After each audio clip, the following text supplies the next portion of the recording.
네, 안녕하십니까. 박수일 형님 이 하모니카가 너무 매력적입니다. 네.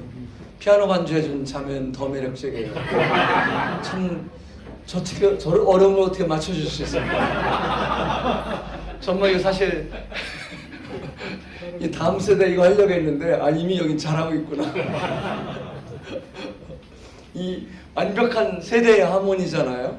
이렇게 반주하면서 저 형님 도대체 어디까지 하시나? 감을 못 잡겠는데 그래도 이렇게 형님의 이 변화에 따라서 반주자가 맞춰주는 대단한 겁니다. 대단한 겁니다.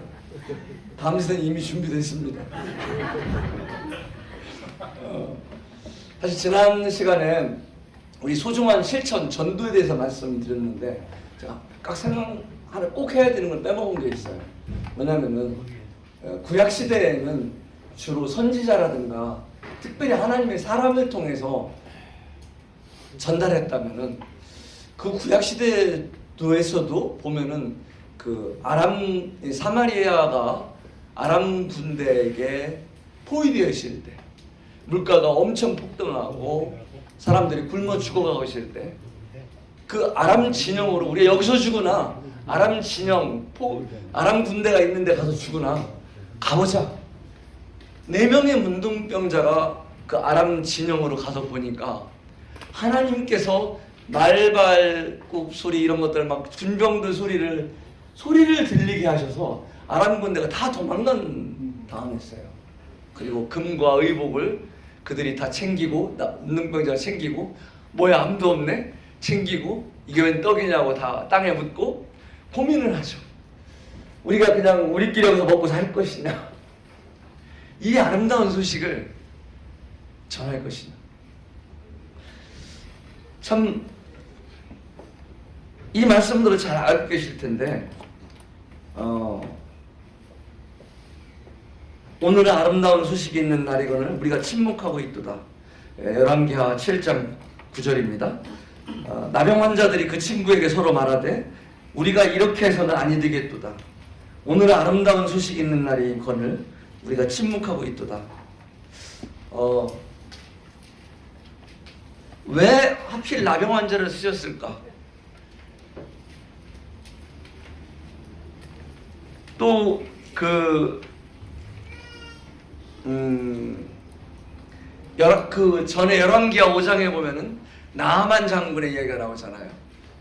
왜 포로되어 잡혀온 일명 그 일도와주는 작은 어린 소녀를 사용하셨을까?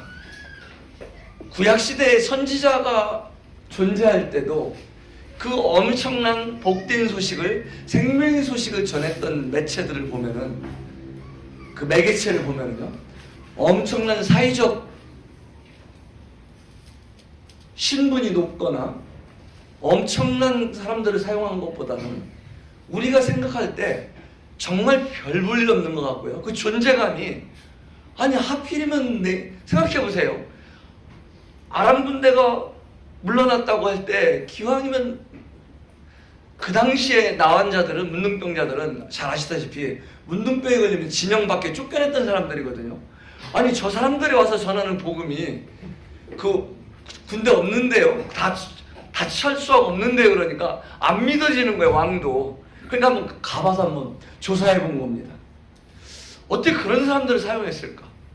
그리고 나만 장군에게 그 문둥병에 대해서 감히 내 나라에 가서 이분을 만나면 내 주인이 문둥병이 나을 수 있을 텐데 한 어린 소녀를 통해서 말씀하셨잖아요. 이름도 없어요. 한 어린 소녀.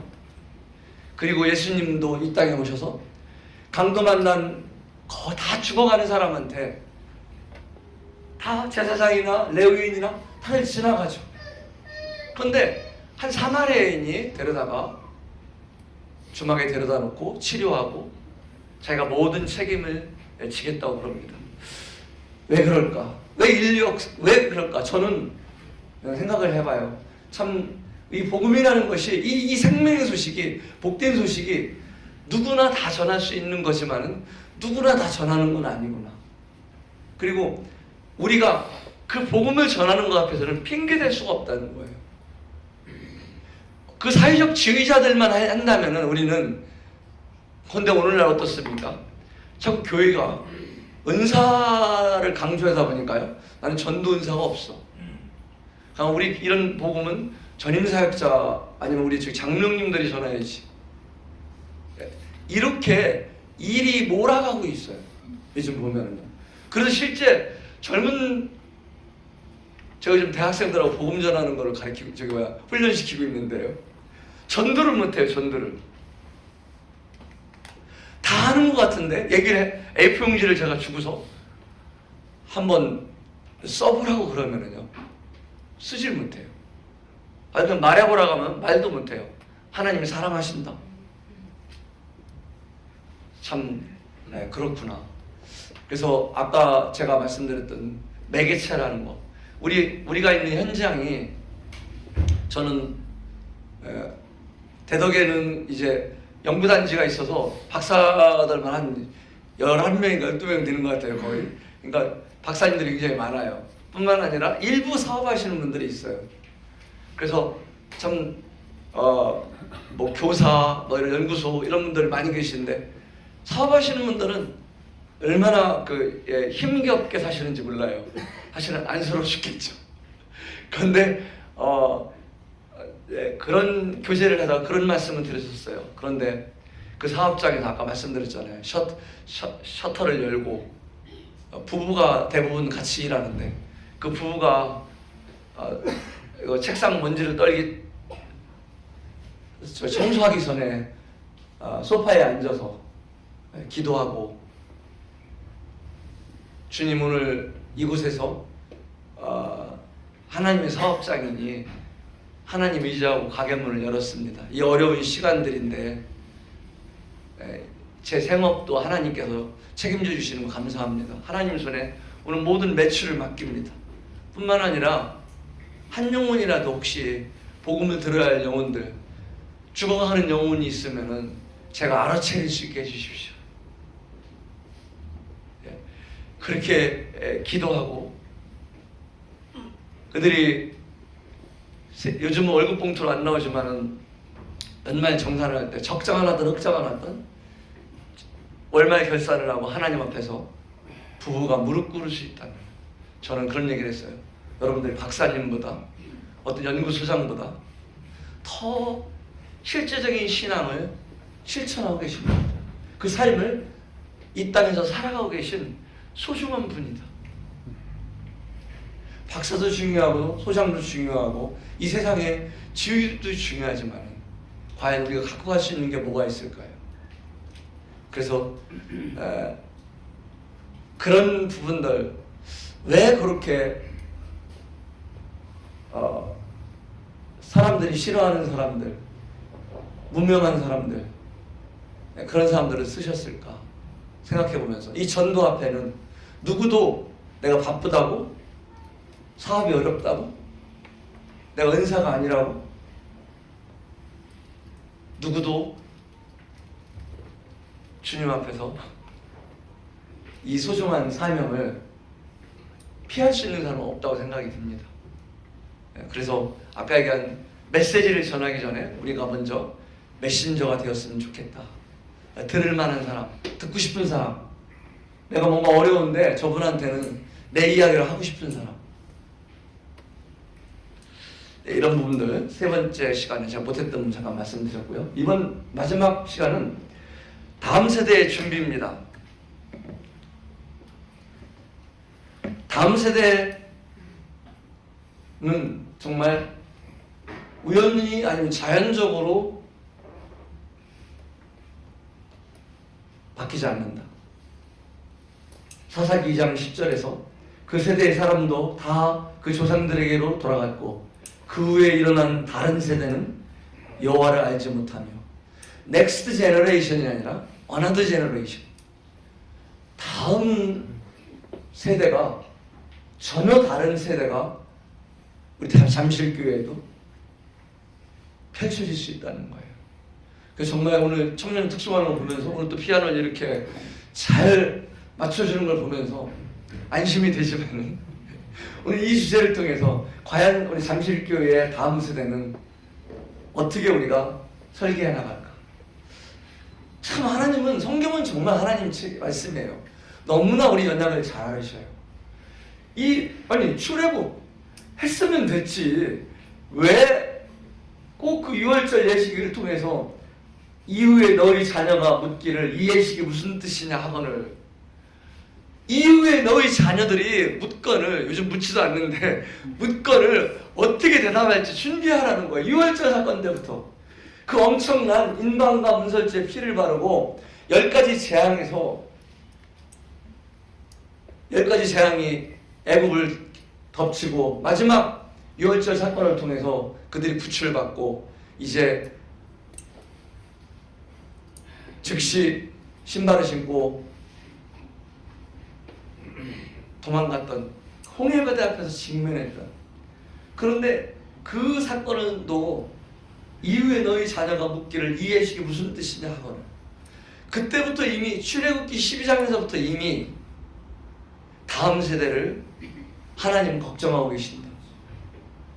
얼마나 다음 세대가 위험하길래, 얼마나 다음 세대가 아닌 another generation, next가 아니라 another generation, other generation, 전혀 다른 세대가 올 수 있기에 이런 얘기를 했을까요? 마찬가지죠. 또 여호수아 4장 6절 7절에서도 아니 요단강을 건넜으면 됐지, 왜 또 돌들을 하나씩 건져오라고 해서 돌을 쌓고, 여호수아 4장 6절에서 보면 이것이 너희 중에 표징이 되리라. 후일에 너희 자손들이 물어 이르되 이 돌들은 무슨 뜻이냐 하거늘, 직접 경험해보지 않은 세대를 하나님이 그 약점을, 그들의 연약을 너무 잘 아시는 거예요. 그래서 성경이죠. 저는 일제시대를 경험하지 않았어요. 64년생이니까. 근데 우리 어머니는 일제시대 얘기 어머니한테 들었어요. 어머니가 일제시대 때 초등학교를 나오시고, 일제시대 때 한국말을 하면 일본 선생님한테 뺨을 맞았다고 어머니 일본말을 가르쳐주고요. 그리고 나팔 수설이 동네에서 쭉쭉쭉쭉 이렇게 나팔 불면서 오면 빨리 가서 그 뒤에 줄 서서 이렇게 가야 된대요. 그렇게 학교를 다녔다고. 일제시대 이야기라고요. 6.25도 전 전쟁을 안 겪어봤어요. 너네 할아버지는 피난 안 가고 우리들 보고 갔다 오라 하고 개 한 마리 잡수셨다. 2개월 동안 개 한 마리 잡수시고 피난 안 가고 큰 덕구를 해 드시고 피난 안 가고 용케 버티셨다. 이게 이제 6.25 전쟁 이야기예요. 그리고 너네 아버지는 6.25 때 면석이 했는데 다 돈 받고 전쟁 빼주고 군에 가는 거 빼주고 뭐하고 그렇게 할 때 너네 아빠는 맹꽁이가 되고 돈 하나 안 받았는데 그래도 돈 받은 사람들은 다 면석에서 돌 맞아 죽었다. 빨갱이한테 죽은 게 아니라 우리 동네 사람들한테 죽었다. 너네 아버지 아주 맹꽁이 같지만은, 내가 정말 꼴보기 있지만은 그 돈 안 받은 것이 그래도 사람 살리더라. 이게 아버지한테 들은 유교 이야기예요. 그리고 아버지는 또 면석이 그만두시고 농촌 지도소라는 데 가셔갖고 이제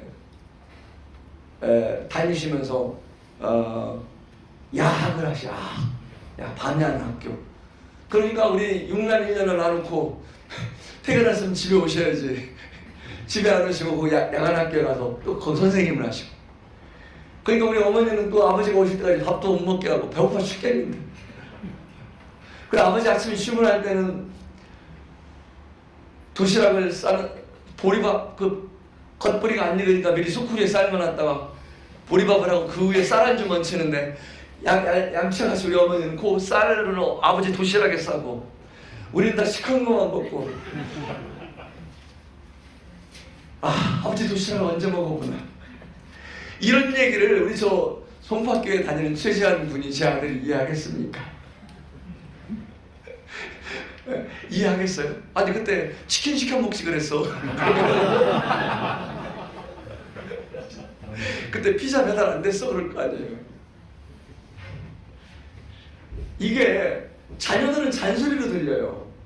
중요한 게 여러분 청년 세대들은 어른들이 하는 게 잔소리, 심하면 노여움, 아니면 진짜 당부죠. 왜냐하면 실제 경험한 세대들은 이야기가 일단 에피소드가 많이 있습니다. 그리고 그 에피소드 중에서 내가 얼마나 약한지, 하나님이 얼마나 전능하신지, 내가 얼마나 일도 손을 쓸 수 없었던지, 홍해 바다가 뒤에서는 바로 군대가 쫓아오고 앞에는 바다가 있고, 요단강을 건널 때도 내가 먼저 발을 밟아야 되는데 그 밟기까지 얼마나 두려웠던지, 그런 것들을 경험해보지 않았기 때문에 이런 돌들을 갖고 무슨 제사를 드리는 게 아니라 하나의 에피소드의 연결고리로 하나님께서는 허락하셨다. 이해가시죠? 사건 사고를 직접 경험해보지 않은 다음 세대에게 그 어떤 상징적인 것을 통해서 그때 무슨 일이 벌어졌는지, 결론은 내가 그 상황이 얼마나 막막했는지, 내가 얼마나 일도 할 수 있는 게 아무것도 없었던지, 그런데 하나님께서 그 일을 어떻게 이루셨는지, 한 매개체를 통해서 그 일을 다음 세대들에게 이어지기를 원하시던 거예요. 그래서 아브라함의 하나님이 이삭의 하나님이고 야곱의 하나님이고, 그 세대가 나이적인 세대만 이어지는 게 아니라 그 대상의 하나님도, 그 신앙도 똑같이 이어지는. 우리는 오늘 떡과 잔에 참여했습니다. 이건 또 뭐예요? 아니, 예수님이 실제로 십자가에서 돌아가셨는데 그러면 실제를 보여줬으면 됐지, 왜 실제 다음에 또 상징물을 또 세우는 거예요? 우리가 그만큼 연약하다는 겁니다. 이거는 한 세대만 가면 다 잃어버리는 거예요.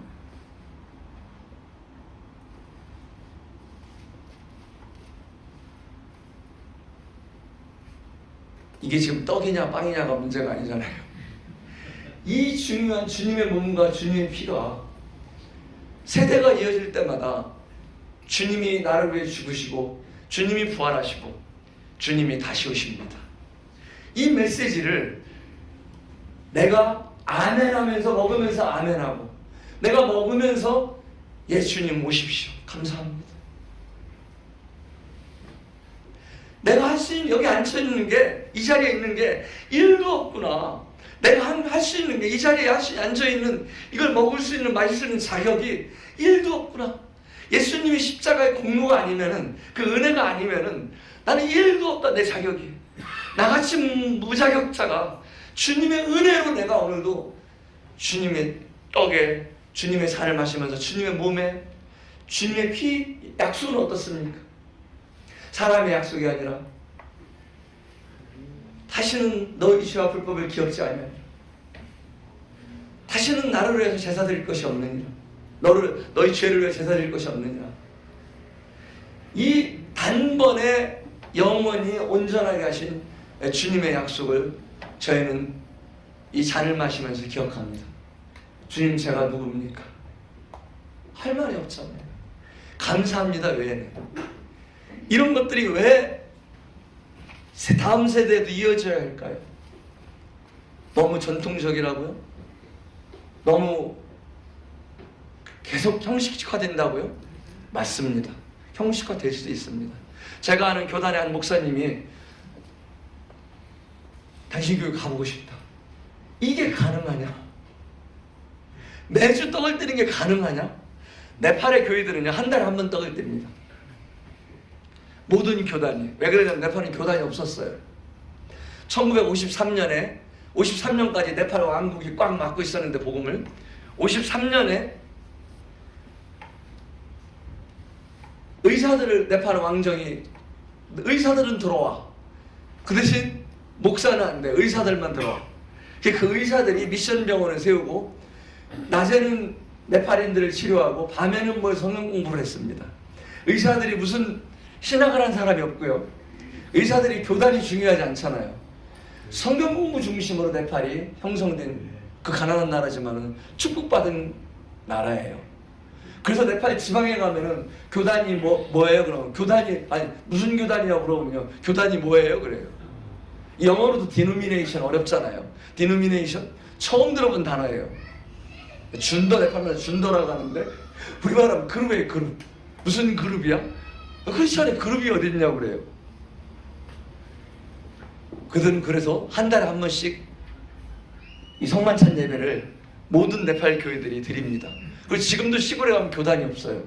근데 한국 선교사들이 들어가서 교단을, 신학교를 세우고 교단을 만들어가고 있는 현실입니다. 어쨌든 이 성만찬은 교파 일반 교단에 다니는 그 아는 분이 저한테 질문했어요. 야, 너무 아름다워 보인다. 너무 귀해 보여. 아, 그게 오늘날 이 시대에 가능해요? 그런데 말이죠, 걱정된다. 그 형식화한데 매주 할 얘기가 그렇게 있어? 매주 감사 이렇게 어떻게 드리냐? 그 사실은 이제 이렇게 시골 모임으로 갈수록, 아니면 좀 이렇게 모임이 작을수록 사실은 정형화되기 쉬워요. 예를 들자면은 시작은 어느 분이 하시고, 어느 분이 하시면 꼭 이 말씀 부르고, 어느 분이 하시면 꼭 이 찬송 선택하고, 이러기가 쉽거든요. 옛날에 그 파란색 예배 찬송가, 빨간색 예배 찬송가 쓸 때 그 갈보리 동산 험한 길은 어느 분이 하시고 어느 분이 하시고, 정해야 되기 쉬운 것도 있구나. 그래서 이런 부분들이 정말 우리가 날마다 예배를 준비하고 새롭게 하지 않으면은 젊은 세대에게는 하나의 전통으로만 보일 수 있겠다. 이 기성세대들의 책임이다. 내 이 예배를 준비하는데 오늘도 새로운 것으로, 새로운 마음으로, 새로운 찬송의 주제로, 새로운 감사 주제로, 저희도 사실 뭐 남 얘기가 아니에요. 저희도 사실은 꼭 아주 그 형님이 선택만 하면은 그냥 대본 두 가지를 안 벗어나요, 찬송을. 그래서 미리 그 형님이 이렇게 뭐라 하려면 그 찬송 핍니다. 예, 이런 부분도 한 번 정도는 우리가 이 소중한 것들, 이 세대와 다음 세대를 생각할 때, 다음 세대를 생각할 때 너무 지루하고, 정말 오늘 잠실교회에서 예배를 드리면서 너무 감사가 됐어요.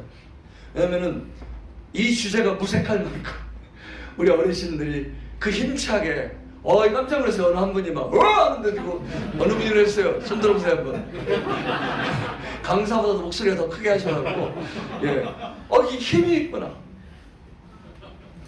그러니 청년들이 분발해야 돼요. 지금 어르신들이 힘이 안 죽었습니다. 얼마나 이런 교회가 어디 있어요?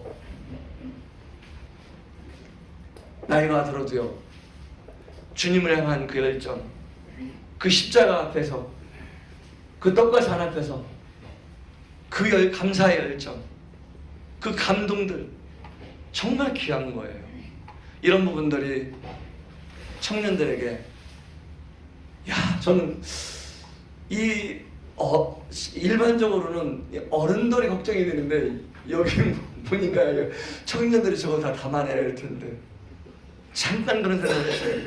저 어르신들의 저 열정과 뜨거움과 저 감사를 다음 세대 청년들이 잘 담아냈으면 좋겠다. 청년들도 다 내가 볼 때 거의 안 빠지고 감사에다 참석하는 것 같았어요.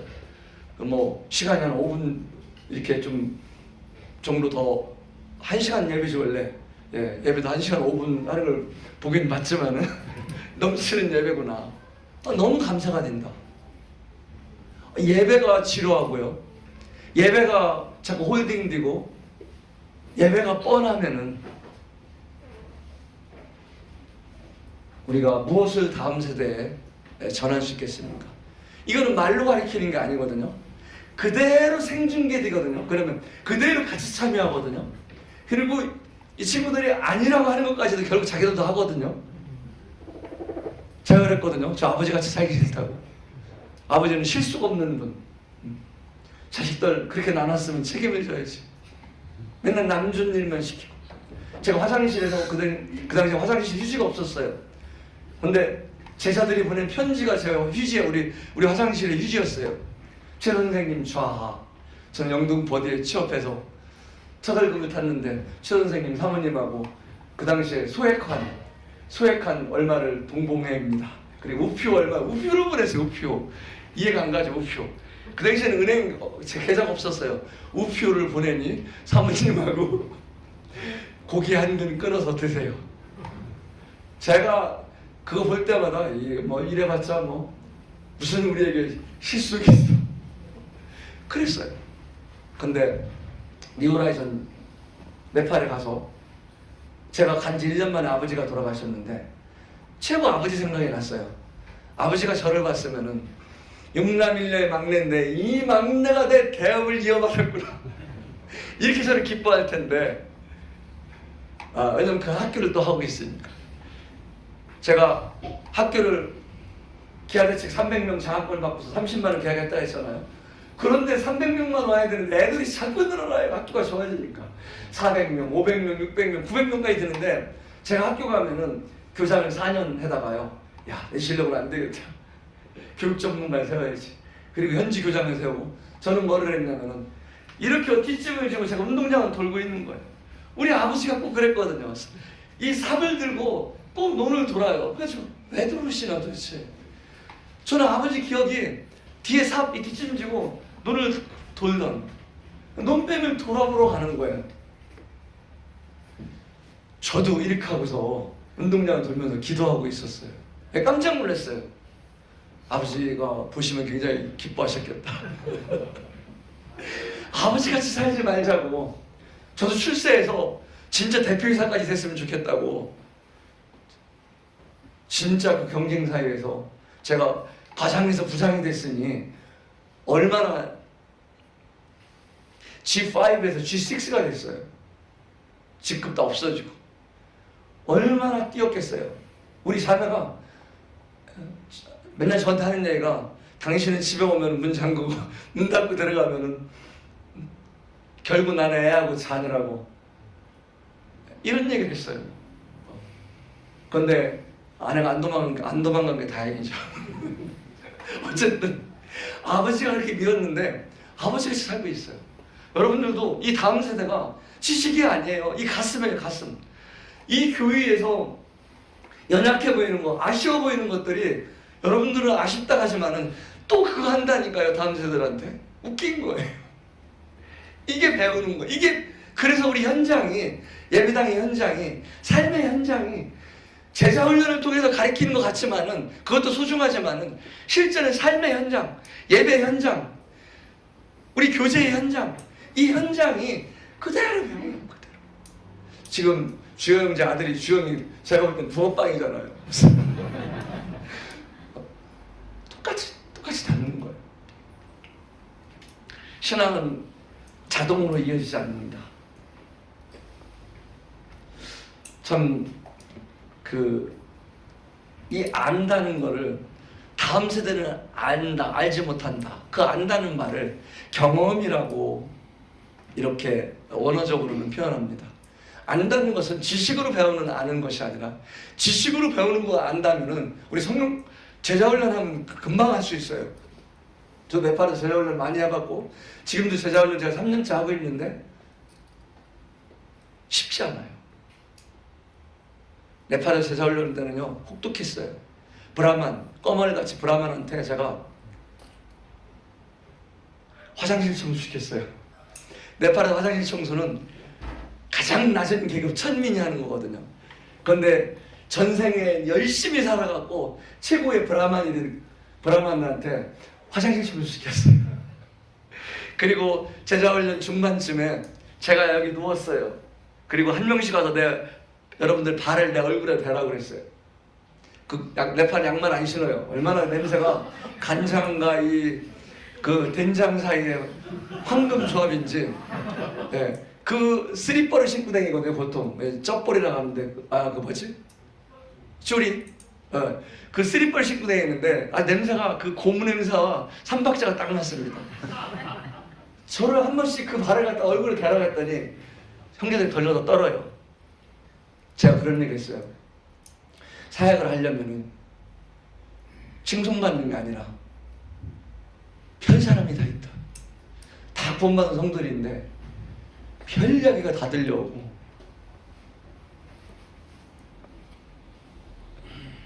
여러분들이 우리는 선생님들이 다 학력이 높았어요. 네팔에서는 고등학교만 졸업해도 전문대만 나와서 선생하는데 저는 학교는 학교라는 걸 굉장히 강조했거든요. 아무리 우리가 기독교 학교라도 학교는 학교다. 학교의 본질이 학교인데 학교라고 해놓고 기독교 정신으로 한다고 해서 성적으로 형편없는 학교는 그거는 지역사회와 사회에 어떤 간증을 보이겠느냐. 명문학교가 돼야 된다. 기독교 정신으로 하기 때문에 더 명문학교가 돼야 된다. 그래서 학교 선생님들을 우리 이렇게 신라 아버지부터 시작해서 신라 아버지도 대학원 출신이거든요. 다른 석사들을 주로 썼습니다. 그런데 제자훈련을 네팔에서 하는데도요, 딱 보니까 한 사람들이, 어떤 사람은 브라만, 대부분 석사 출신이야. 야, 이게 제자훈련이, 이게 지금 성경 공부, 히브리어가 뭐고 헬라 언어가 뭐 어떻고, 이거 갖고 이들이 되겠나. 그래서 중간에 제가 지혜를 썼어요. 한 명씩 나와서 발을 나한테 밟고 가라고. 세게는 밟으면 내가 코가 무너지니까 발만 얹혀놓고 가라고. 그랬더니 형제들이 발을 사시나무들로 떨어요. 제발 하지마, 그렇게 하지 말아달라고. 그래서 그 얘기를 부연 설명을 해줬어요. 쉽게 사역하려고 하지 마라.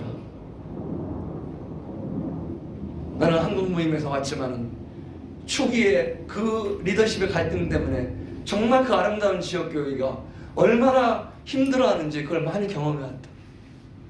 여러분들 처음 교회를 시작한 1세대인데 혹시 여러분들 간에 서로 사역하려고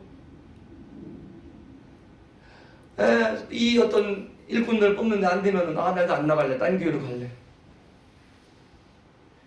이게 벌어질까봐 제자훈련을 이론으로가 아니라 삶으로 시켜야겠다.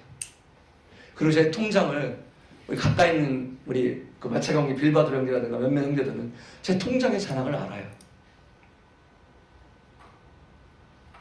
99시서 돈을 벌으면 200만 원, 250만 원 모으면 다 학교로 보냅니다. 그냥 우리 형제들 그냥 뭐 받아먹는 그거죠. 입만 벌리고 있죠. 근데 제가 그걸 알려줘요. 내가 월요일부터 금요일까지 일해서 얻은 거다. 다른 선교사들은 다 한국에서 오는 돈으로 쓰는데 나는 월요일부터 금요일까지 발이 부르트도록 저는 웨이터하고 화장실 청소하고 아내는 주방에서 일하면서 넥타이 타고 법인카드 쓰는 사람이 그렇게 살았다. 신앙은 실제다. 그런데요, 어느 날 갑자기 저희 동료 성결교회 다니는 동료 선교사가 아유 제 선교사님 빨리 그 차 바퀴 다 빼고 타이어 빼고 그 선교사님한테 제 차하고 차가 똑같은 기종이었거든요. 바퀴 빨리 빼래요. 아 웬일이야 이거 그랬더니 내 거 새 건데 바퀴를 빨리 당신 거 흠거 나한테 끼고 새 거 다 가져가라는 거예요. 왜냐면은 그분이 훈련시키고 네팔에 법인을 만들었는데 법인이 딱 서류가 변호사가 서류를 딱 갖고 오니까 선교사님 그 현지인들이 그러더래요. 우리 그 동료 선교교 선교사 그 현지인들이 네팔 현지인들이 이제 법인도 됐으니까 선교사님 차 이거 끌고 다니지 마세요. 우리 허락 받고 끌고 다니세요. 99시 바로 위에 신학교에서 있었던 실화예요. 그렇게 산타크루스 같이 줄 때는 고맙다고 하더니 서류 정리가 싹 법인 재산이 그들로 넘어가니까 그 이분이 너무 기가 막혀갖고 야 타이어 가는 지가 엊그제인데 타이어라도 빼서 최성기사 줘야 되겠다. 저는 우리 형제들 귀한 형제들이고요. 그런 취급을 안 받는 게 어쩌면은 형제들보다 더 많이 일했어요. 근로시간. 제가 만약 교장실에 앉아서 저도 그러고 싶었어요. 사인이나 하고 야단이나 치고 딱 제 의자 종고로 해놓고 잔소리나 하고 이랬으면은 어쩌면 제 말로가 그렇게 됐을지도 몰라요. 형제들한테 그랬어요. 나도 월요일부터 금요일까지 일한다.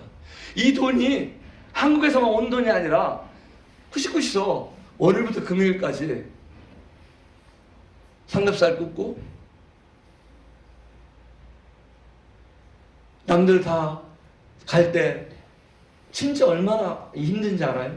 지환이한테는 애들은 이게 일화가 있어요. 우리 예진이 어디 있어? 이 선교사 자녀들은 저긴 모르겠는데 네팔 같은 경우는 슈퍼가 없었어요. 그러니까 애 등에다가 보통 20kg, 지금 23kg잖아 대한항공이. 수화물 23kg 하나 보내고 그 다음에 핸드캐리어가 8kg, 맥시멈 10kg 이내예요. 그런데 핸드캐리어를 들고 사실 여기 가방에 맨 거는 백팩이라고 하는데 그거 포함해서 10kg인데 고객 서비스 차원에서 한은미자님이 더 잘하시겠지만 이것까지는 특별하지 않은 이상 국내 이 항공사들은 안 재요. 우리 그걸 노리는 거예요. 애들한테 여기 쪽에 그 꼬맹이들한테 여기다가 막 10kg 넣는 거를 부피가 작으면서 무거운 건 여기다 넣는 거예요. 그냥 붕어빵 기계 부속이라든가 이런 거. 그러니까 실제 선교사 자녀들이 싫어한데 우리 모임 선교사 자녀들이 이런 얘기를 하거든요. 너 걸어갈 때, 거기 공항 통과할 때 네가 무거운 것을 보이면은 저 사람들 와서 재라고 그러니까 안 무거운 척하고 웃어가면서 가야 된다 이렇게. 그러다가 똥을 쌌어요. 싫어. 저희 아들은 다행히 아니에요. 그런 에피소드에 살아요. 저희도 네팔에 한국 슈퍼가 없으니까 그렇게 원료를 그 꼬맹이한테 그만 좀 넣으라 그러는데 막 거기다가 꾸역꾸역 넣어서 최대한 또 눌러갖고요. 이게 부피 안 커 보이게 하려고 그 8kg, 10kg 그렇게 살았습니다. 그런데 네팔 성도들이 우리 피터 형제님 포함해서 너무나 아직도 아직 그들 중에 한 명도 떠난 사람이 없어요. 정말 귀한 형제들 주님이 전 주셨어요.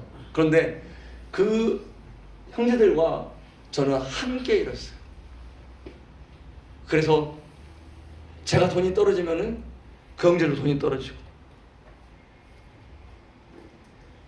제가 아프면은 그 형제들도 울어요. 그 한 형제가 빌바드 형제라고 마차가온 장로일 하는 형제인데, 서산에 우리 어머니 혼자 사실 때 여기 전국 장로 소양에 왔다가 서산에 어머니한테 인사드리러 갔는데, 어머니하고 저는 어머니를 만날 때 초간단 인사를 합니다. 왜냐하면 그때 머뭇머뭇했다가는 못 태어나요. 어머니 울음보 터지시면. 그러니까 엄마네 갈게 하고서 막 뛰는 거예요.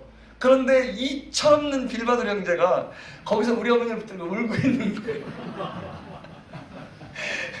아니 말 한마디 안 통하는데 둘이 붙들고 울고 있는 거예요. 빌바드 형제가 이게 가슴이에요. 다음 세대는 성경 지식으로만 배우는 게 아니라 가슴에 가슴. 요즘 가슴이 너무 없어요. 가슴이. 그 말 한마디 안 통하는데 이 형제님이 어머니가 이렇게 혼자 사시는구나. 그리고 그 아들을 보내느라고 저렇게 나를 붙들고 우시는구나. 그게 이 형제가 딴짓 할 수가 있겠어요? 그게 네팔에서 처음으로 예배당을 세운 뉴오라전을 통해 세운 마차가운 교회예요. 그 마차가운 교회가 있기 전에는 기독교인이 한 가정이 있었는데 쫓겨났어요. 그 동네가 그만큼 너실라가 저렇게 보긴 이뻐도 엄청난 네와리들이 지독한 이 결집력을 갖고 있는 종족이에요. 기독교를 가장 미워하는 네와리 그리고 브라만들입니다.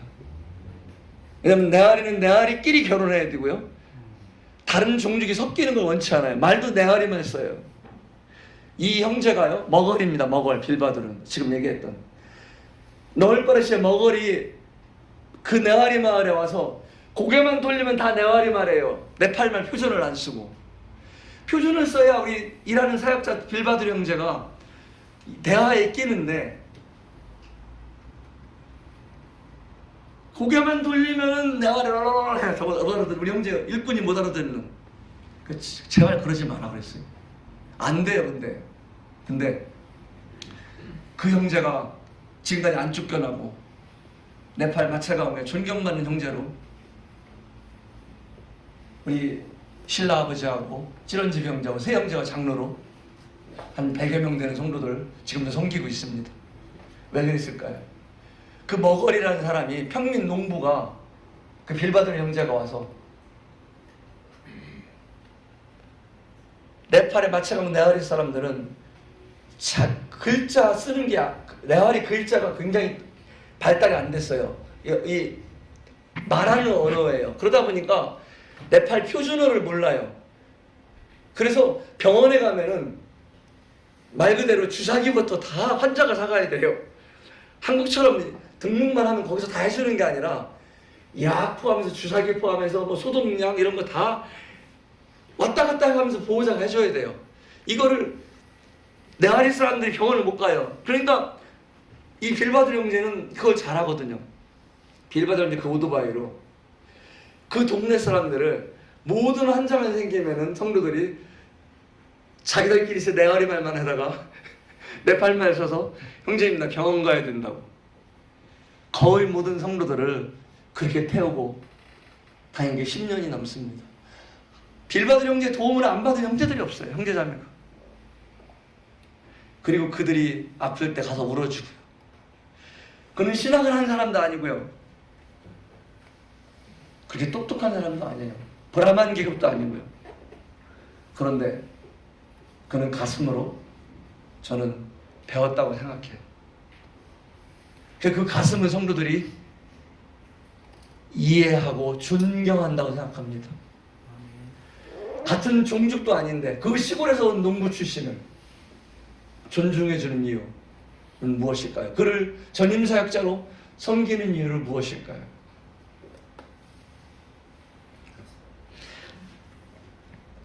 이 다윗은 다음 세대를 가 아니라 사실은 자기 세대에 뭔가를 해보려고 했습니다. 우리 다 그렇잖아요. 다음 세대에 왜 짐 줘요? 고생해도 내가 끝나고 싶지. 그런데 다윗은 피 흘린 사람이라고 이 성전을 다윗을 안 된다고 그랬어요. 잘 아시는 대로. 그런데 다윗은 비전을 보았습니다. 그리고 그 이야기를 듣고 준비를 했어요.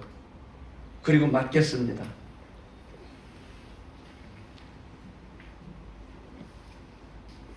다윗이 바라봤을 때 내가 맡기고 다음 세대를 일할 사람은 솔로몬은 너무나 어리고 너무나 미숙해 보였어요.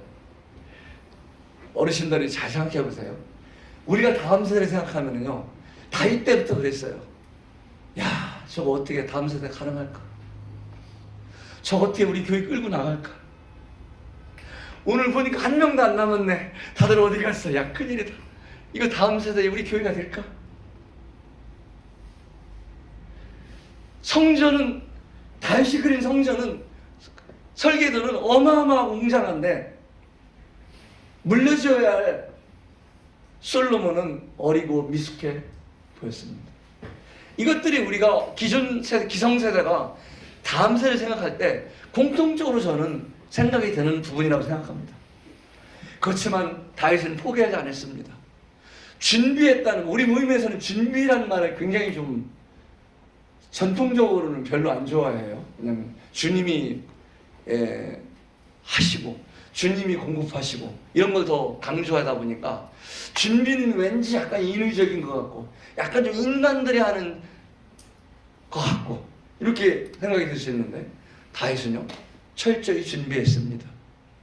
아이 뭐 솔로몬이 하라면 나야 할 일 없네, 그냥 놀긴 하지 뭐, 이렇게 하지 않았어요. 솔로몬이 할 것을 다윗은 철저히 준비했습니다. 먼저 성전 부지를 샀고요. 그리고 재료들과 사람들을 준비했습니다. 이 오르난의 타작 마당을 금 600세겔을 주고 정식으로 이 땅을 매입해서 준비를 합니다. 그리고 부탁과 명령을 했어요. 솔로몬에게, 방백들에게. 솔로몬에게만 말한 것이 아니라 방백들에게도 많은 솔로몬에 대해서, 다음 세대의 성막의 비전에 대해서 설명해 주었습니다.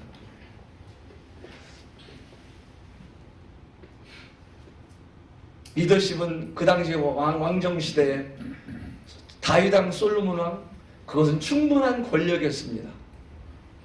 그 권력이 리더십을 보장해주지 않는다는 겁니다. 사람은 위임할 수 있어요. 위임과 위축이 성경적인 리더십의 인수는요, 주님이 세우지 않으면, 성도들이 불안해하면 과연 위임과 위축이 그렇게 마음대로 될까요? 왕정시대도 왕위는 물러줄 수 있었지만 성전이라는 엄청난 기전을 이루는 데는 방백들의 도움이 필요했습니다. 그리고 무엇보다도 보이지 않지만은 소중한 하나님 중심의 신앙을 전수했습니다. 또 절대 바꾸지 말아야 하는 다윗의 신앙의 정체성이라고 말할 수 있는 성전 설계도를 전수했습니다. 그리고 두려워하는 솔로몬에게 용기와 담대함으로 무한 신뢰했습니다. 저는 대덕에서 요즘 제자훈련반을 하고 있고, 제자훈련 또 수요일날 장로님한테 부탁했어요. 화요일, 둘째 주, 넷째 주, 둘째 주, 넷째 주 수요일날은 좀 장로님을 양보를 해주십시오. 다음 세대를 위해서 둘째 주, 넷째 주는 설교 훈련을 해야 되겠습니다. 제가 여러 추석 자료들을 모아서 주면서 부탁을 했어요. 절대 인터넷 보지 마라. 주석을 찾으면서 그 성경 몇 장 한다면 그 몇 장에 원래 그 당시의 배경이 어떤 배경이었는지 배경조사를 철저히 좀 먼저 해봐라. 두 번째로는 그 당시에 그 저자가 그 당시에 직접 해보자 했던 1차 메시지가 뭔지를 파악해봐라. 그리고 2000년이 지난, 아니 3000년이 지난 이 시대에 그 사건을 통해서 주님이 나에게, 우리에게 하시고자 하는, 먼저 나에게 하시고자 하는 말씀이 무엇인지를 찾아봐라. 이렇게 제가 조건을 주고 지금 3년째 하고 있습니다.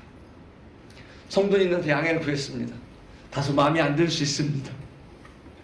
그렇지만은 대덕교회 미래를 위한, 저는 알아서 하는 것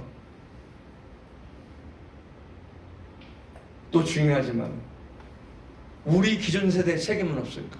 저는 제가 앞으로 3년 남았습니다. 저희는 정관이 있어요. 정관, 대덕교회는 정관이. 그래서 제가 총 6년을 대덕교회를 맡게 됐는데 6년 동안 해야 할 일이 무엇이 있을까? 라는 걸 생각하면서, 하나는 청년들의 전도 선교를 맡아야 되겠다. 두 번째로는 제자훈련을 맡아야 되겠다.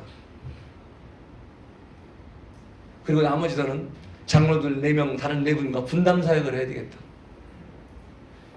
그래서 참 훌륭하신 형님들이 계시기 때문에 그분들이 저거 없어 다 할 수 있으니까 일을 나눠서 해야 되겠다. 그렇게 마음을 먹고 시작을 했습니다. 처음에 웬걸 그렇게 해서 수요일날 하다 보니까 제가 이 형제들은 담대하게 잘해요. 저만 성도들의 눈치를 보고요. 저만 마음이 이게 불안하는 거예요. 야, 저렇게 나가다가 어떻게 결론을 내려고 하지? 전 네팔에서 경험을 했거든요. 저렇게 일을 막 메시지를 펼쳐가면 어떻게 정리를 하려고 하지? 큰일이다. 그런데 그런 기간이 없이 형제들이 클 수 있을까요? 그래서 용기와 담대함, 이 격려한다는 것도 굉장히 소중한 기성세대에 저는 역할이라고 봅니다. 지금 부족해 보여도 이 성막은요 바꾸면 안 돼요. 제가 저지난주 토요일날 우리 재직회 13명 다 모여서 토요일날 모처럼 시간 좀 뺏읍시다. 1시부터 5시까지 저 대전 보문산 밑에 한 장소에 가서 우리의 정체성에 대해서 제가 주제 발제를 하고 4시간을 토론했습니다. 그래서 2027년, 올해가 아니라 내년 말까지는 서울 북부 거 쓰지 말고 우리가 믿는 것들, 이런 내용, 지금 서울 북부 거 쓰고 있는데 서울 북부 홈페이지에 나온 거, 그거 쓰지 말고 대덕교회가 우리가 믿는 것들이 무엇인지, 우리의 핵심 진리는 무엇이고 중요한 진리는 무엇이고 실천적인 건 무엇인지, 우리 것들을 만들어보자. 우리의 양식을 만들어보자. 내 생각에는요, 저는 이쪽 교회에서 왔는데 저희는 그렇게 안 하는데 여기는 왜 이러나 모르겠어요. 계속 대전은 모입니다, 여기저기서. 심지어 뭐 이런 구땡파 같은 데서도 오시고, 하여튼 이렇게 모이는데 이 정체성이 정체성이 세워져 있지 않은데 어떻게 다음 세대의 이 설계도를, 대덕교회 설계도가 무엇일까? 지난 토요일 날, 저지난 토요일 날 그 워크숍을 통해서 이거는 했어요. 결정했어요. 2027년까지 완성하겠다. 그리고 우리는 우리는 독립교회다. 그러면서 개방적인 기독경제단의 전통과 믿음을 따르는, 우리는 대전에 있는 독립교회다. 이렇게 저희 대덕교회에서는 협의를 했어요. 확정된 건 아니지만. 이런 부분들도 우리가 지난 2시간 정체성에 대해 배웠잖아요. 내가 정체성에 대해서 자세히 알지 못하고 정체성에 대해 부끄러워한다면 어떻게 다음 세대에 어떤 식양, 어떤 양식을 다음 세대에 전할 수 있을까요? 건축 비용 참 어렵습니다. 지금 30대들하고 대화를 해보니까요, 진짜들 힘들어요. 남는 돈이 없어요, 월급 타면. 기본적으로 대출이 다 중요한 게 대출.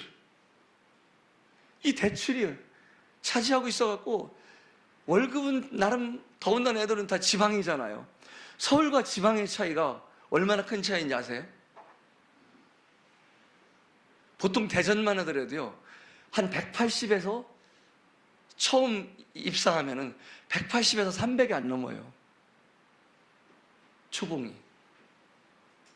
거기에 방을 얻고 애들 살려니까요, 애들 육아하려니까요, 쉽지가 않아요. 그런데 대덕교회는 지금 좁다고, 교육관을 하는데 좁다고 이제 다음 주부터 부엌 확장 공사를 하는데, 결국은 부엌을 늘리자니 큰 문제가 생겼어요. 부엌을 늘리자니 노성루님들 방을 옮겨야 돼요. 이거 분명히 노여움 속에서 제가 엄청 혼날 일이에요. 그래서 이거 결정하기 전에 성도님들 양해를 구해야 돼서, 성도님들 지금 이 방을 들어가자마자 주셔서 편리했는데 한 칸만 더 들어가 주세요. 한 칸만. 하여튼 이 책상 팔고 더 좋은 걸로 멋있게 해드릴 테니까 한 칸만 더 들어갈 수 있어요? 왜 안 돼? 당연히 해주지.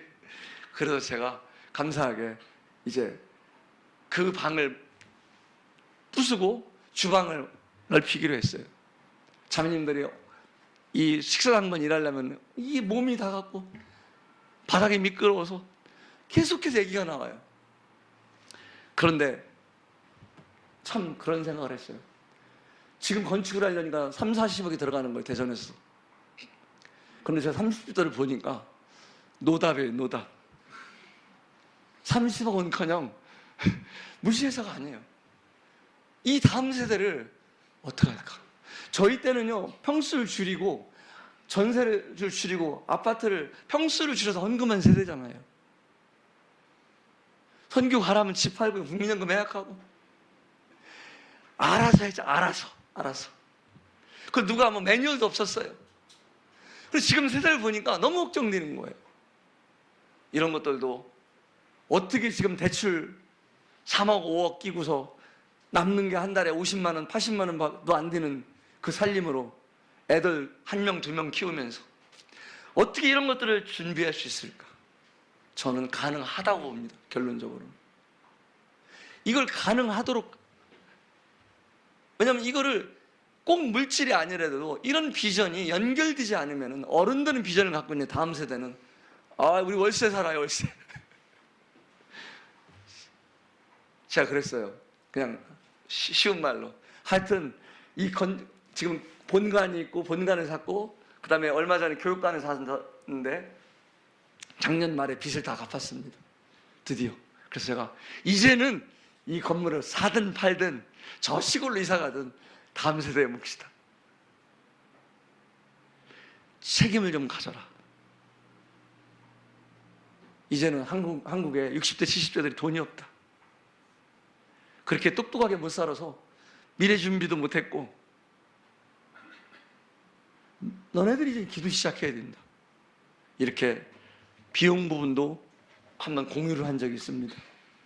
현 세대의 완성이 아니라 직접 성전을 짓지 못했지만은 준비하고 맡기고 전수했습니다. 잠실교회에서는 어떤 비전을 세워가고 계십니까?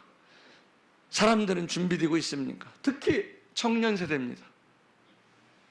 요즘 대덕교에서 하는 말이 온통 청년판이다 그래요. 온통 청년판이다. 제가 그 의미를 알아요. 그 의미를.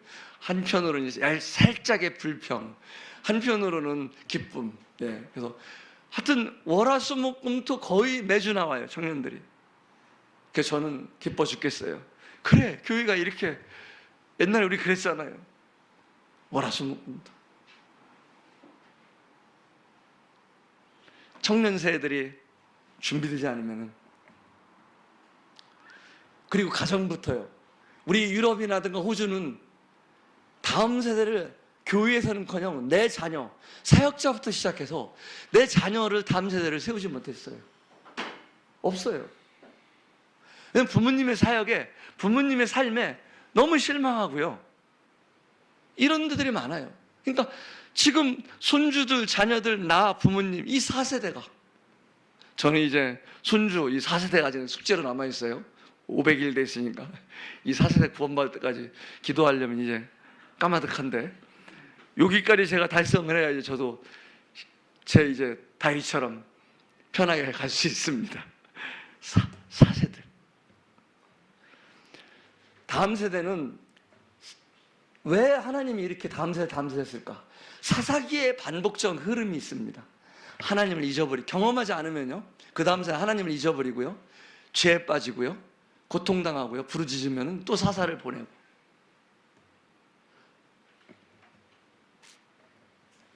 그리고 이 시대가 너무 기적의 시대가 아니라 유혹의 시대에 살고 있습니다.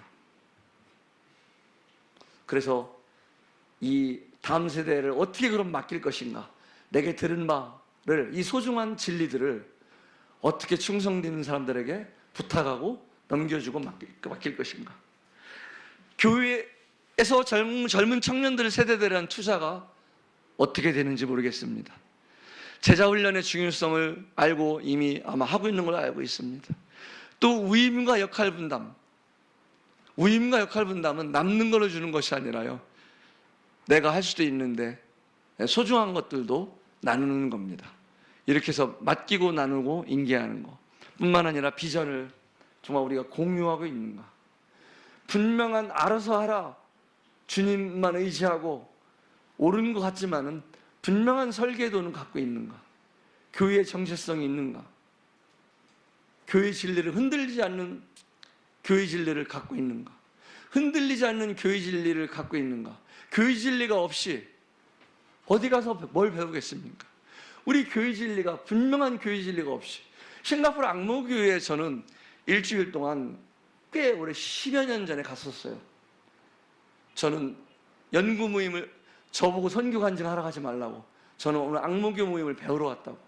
그래서 일요일부터 토요일까지 일주일 내내 모든 집회를 다 참석해 봤습니다. 그리고 앙모교에서 저한테 25년 거를 CEP라는 거, 크리스찬 에듀케이션 프로그램이라는 걸 주시더라고요. 너무 귀하다, 이렇게 배우려고 하는 모습이.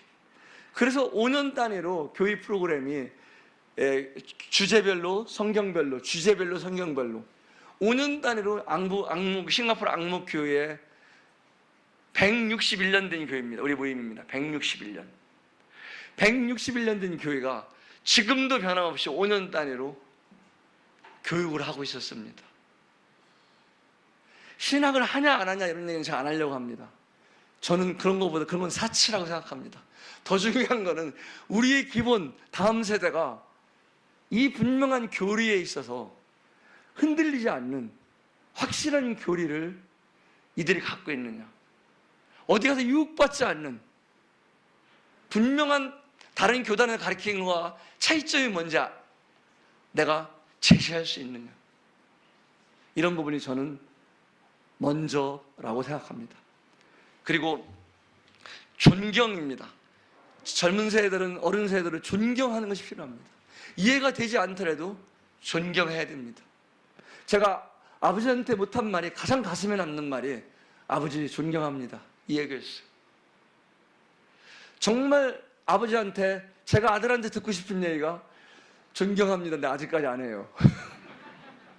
간접적으로도 다른 사람 통했대. 그래서 제가 무유라고 그랬어요. 아니, 나한테 해야지. 근데 사실 지도 안 했어요. 저도 안 했어요. 예. 정말 그 아버지의 삶이, 그 어른 세대의 삶이 다 이해되지 않지만 왜 이렇게 하고 있는지 사정이 있어요.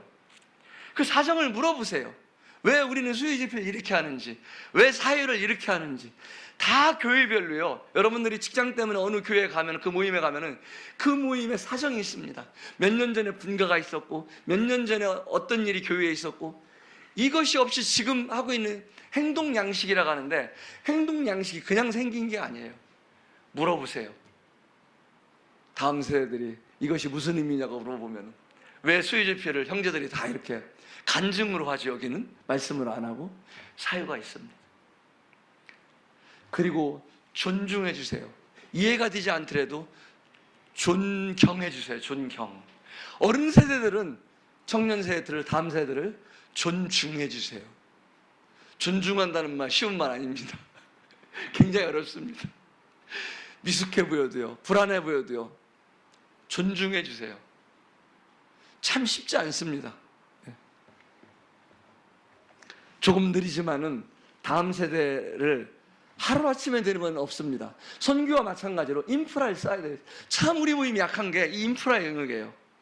우리는 뭐 그냥 인풋을 하면 아웃풋이 나오는 줄 생각해요.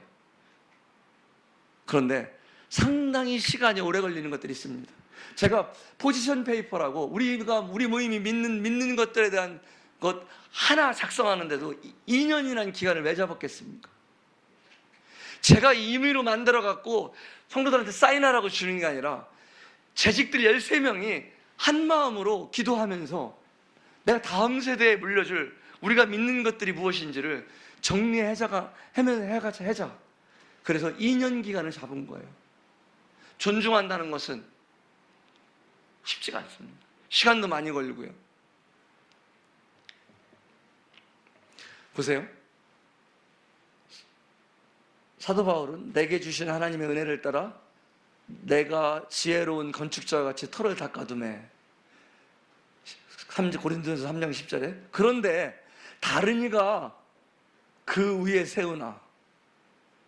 터를 닦아두는 세대가 있고요, 그 터 위에 세우는 세대가 있는 거예요.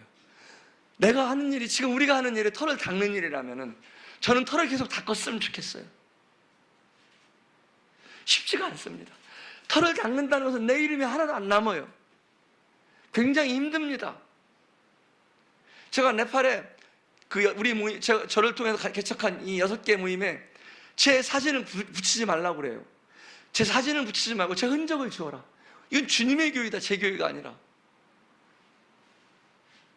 그런데 지난번에 너울보르시 가봤더니 한 형제의 자기 개인 집 안에 제 사진을 걸어놨더라고요. 기분이 얼마나 좋은지. 잘하고 있어. 아니, 왜 이렇게 저 이중성인지. 그렇게 하지 말라 소리 빽빽 질러놓고서 그 사진을 보더니 흐뭇한 거예요. 이거 언제 뗄 거지? 우리 이런 사람들입니다. 이렇게 연약해요. 그 털을 닦는다는 것은요, 내 흔적이 안 남는 거거든요. 그럼 내가 털을 닦는 게 다음 세대에 잠실교회가 이 터 위에 견고하게 서질 수만 있다면 나는 기꺼이 털을 닦으리라. 이게 저는 어른 세대들의 기도이고, 어른 세대들의 물질과 시간과 은사와 격려와 이런 것들이 필요하다고 생각합니다. 젊은 세대들은 그 어른 세대들의 숨소리조차도 다소 이해하기 힘들더라도 존경해 주시고 이해해 주시고, 어떤 사유가 있었을까? 왜 우리 아버지는 꼭 이런 때는 저렇게 말하실까? 그 이야기를 한 번쯤은 여러분들 뻑하면 그러잖아요. 누가 물어봤냐고. 어른들한테 좀 물어보세요. 왜 그러시는지. 아버지는 왜 그러시는지. 아버지는 왜 뒷짐지고 논뱅이를 댕겼는지. 저는 안 물어봤어요. 아버지 허리 아파? 삽이 무거워? 여기다 들고 다니게? 물어보세요. 우리 잠실교회는 왜 이러세요? 물어보세요. 그런 것들이 여러분들의 가슴입니다. 가슴을 배우지 못한, 지식으로 배우는 제자훈련, 아니면 그냥 우임, 인계, 시간이 흐름에 따라서 자연 발생적으로 생기는 우임, 인계, 자칫하면 위험할 수 있습니다. 4시간 동안 하여튼 부족한 저 초대해 주시고 말씀 들어주셔서 감사합니다. 우리의 선교는 마무리하겠습니다. 소중한 역사이고요. 브래들린의 선교는 소중한 유산입니다. 지역교회에게 주신 전도는 우리의 사명이고 소중한 실천입니다. 그리고 다음 세대 준비는 우연히 되지 않습니다. 반드시 준비해야 됩니다. 주님이 해주시는 게 아니라 우리가 해야 됩니다. 어른들 세대만 하는 것이 아니라 청년 세대, 어른 세대가 같이 해야 됩니다. 그 누구의 책임도 아닙니다. 그래서 이 책임 없이 그냥 때리면 알아서 하겠지, 내가 당부하면 알아서 하겠지, 절대 안 된다고. 그래서 출애굽 사건 때부터 이 예식이 무엇이냐고 다음 세대들이 물어보면, 그렇게 성경은 반복해서 오늘날 성만찬까지 반복해서 우리들에게 부탁을 하고 있는 것입니다. 4시간 동안 이렇게 말씀 들어주셔서 감사합니다.